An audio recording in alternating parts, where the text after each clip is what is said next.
vanishing folklore and beliefs. The Buggane of Glen, Meay, Waterfall. Isle of Man folklore. Public domain reading.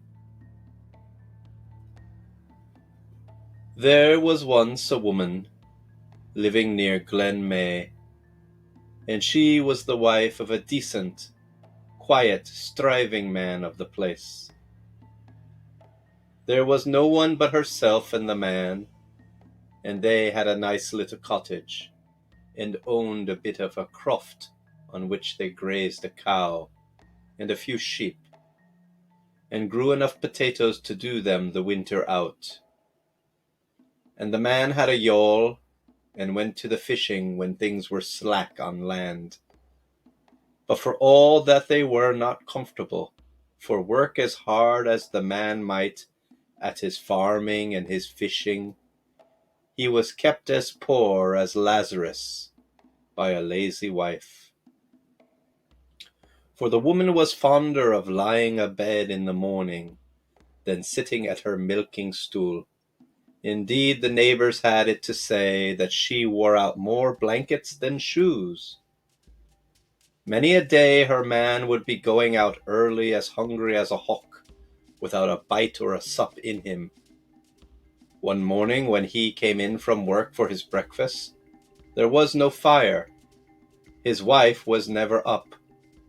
Well, my poor man had nothing for it but to get his own breakfast ready and go back to his work. When he came in for dinner, it happened as it had happened for breakfast. Bad luck to her laziness, he thought. This is cool comfort for a poor man, but I'll play a trick on her for it. And with that he fetched a bart of straw and bunged the 2 windows of his house, and then he went back to his work. The sun had not yet set when he came home in the evening. His wife was lying in bed waiting for day. "Oh, woman," he shouted, "make haste and get up to see the sun rise in the ways." Up jumped the wife and ran to the door just as the sun was going down, and the sight terrified her. The whole sky looked like fire, and she thought that the end of the world had come. But next morning it all happened as it happened before, and himself said to her, "Kiri, it's the Buggane, sure enough, that'll be having thee one of these days, if thou don't mend thy ways." "What's the Buggane?" said she. "Ax me no questions," said he, "and I'll tell thee no lies. But it's the big black hairy fellow that lies under the spuity voor that I'm meanin'." "Oh, hal your tongue, man. Thou don't frecken me with thy Bugganes," shouted the woman. In the evening the man left the house to go out to fishing. As soon as he gone, the woman took a notion in her head to bake, as she had only the heel of the loaf left for breakfast. Now themselves can't stand lazy ways, and baking after sunset is the one thing they won't abide. She who does so will meet their revenge. Something is sure to be taken by them, but seldom worse than some of the livestock.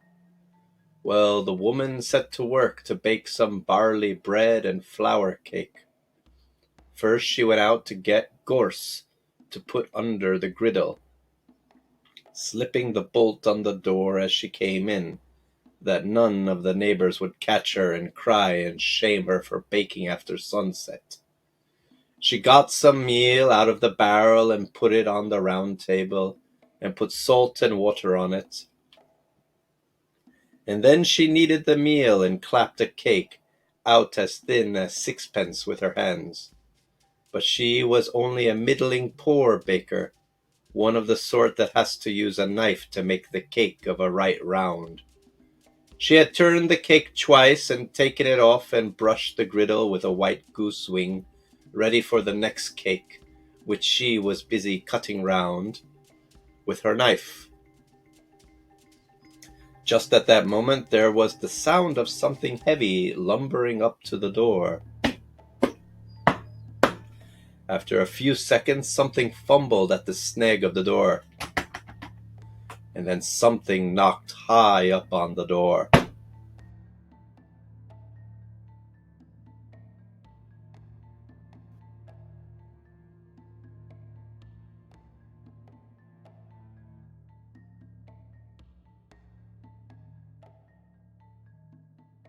big hoarse voice was heard which cried, "Woman of the house, open for me!"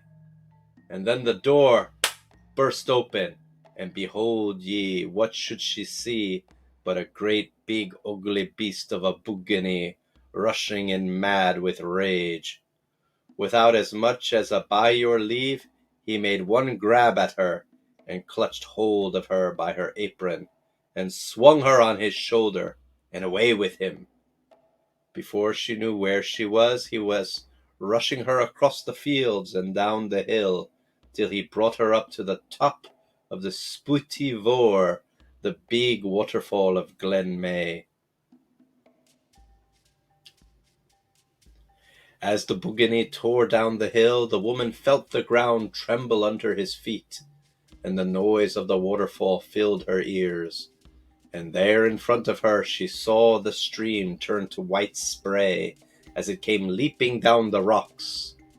As the Buggane swung her in the air to throw her into the deep pool, she thought that her last hour had come. Then, all at once, she remembered the knife that she held in her hand. Quick as thought, she cut the string of her apron, and down she tumbled to the ground, rolling over and over down the hill. And before he knew where he was, the Buggane, with the speed he had on him, pitched forward head first down the rushing Spooty Vor. As he went down, head over heels, and down to the bottom of the pool, with a souse you'd have heard a half-mile away, she heard him give a roar out of him. "Rumble, rumble, samble, I thought I has a lazy dirt, and I have, but only the edge of her skirt." And that was the last that was seen of that fellow.